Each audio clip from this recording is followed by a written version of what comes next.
क्या आप जानते हैं कि इस अनंत ब्रह्मांड की 8 दिशाओं में महादेव के 8 ऐसे भयानक रक्षक पहरा दे रहे हैं जिनकी अनुमति के बिना स्वयं काल यानी मृत्यु भी अपना कदम आगे नहीं बढ़ा सकती। इन्हें अष्ट भैरव कहा जाता है।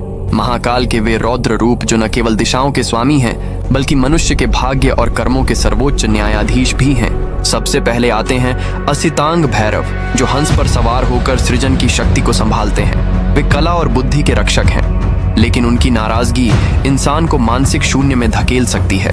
फिर हैं रुरु भैरव, जो श्वेत वर्ण के हैं और बैल पर सवार होकर समस्त ज्ञान और शास्त्रों की रक्षा करते हैं। तीसरे हैं चंड भैरव, जिनका वाहन मोर है और वे हाथ में तलवार लिए अविश्वसनीय गति से शत्रुओं का संहार करते हैं।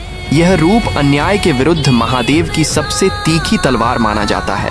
चौथे रूप में क्रोध भैरव प्रकट होते हैं, जो चील पर सवार होकर आकाश से हर अधर्म पर नजर रखते हैं। इनका क्रोध शांत करना देवताओं के वश में भी नहीं है। पांचवें हैं उन्मत्त भैरव, जो घोड़े पर सवार हैं और मनुष्य के भीतर छिपे अहंकार और नकारात्मकता का अंत करते हैं।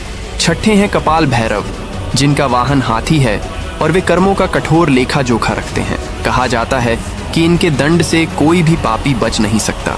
सातवें रूप में भीषण भैरव आते हैं, जो सिंह पर सवार होकर समस्त भूत प्रेत और डरावनी शक्तियों को नियंत्रित करते हैं।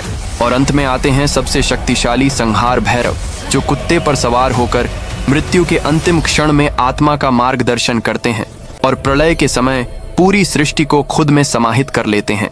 ये 8 शक्तियां आज भी ब्रह्मांड के गुप्त कोनों में जागृत हैं, जिनका मात्र स्मरण ही किसी भी संकट को जड़ डेट से मिटाने के लिए पर्याप्त है।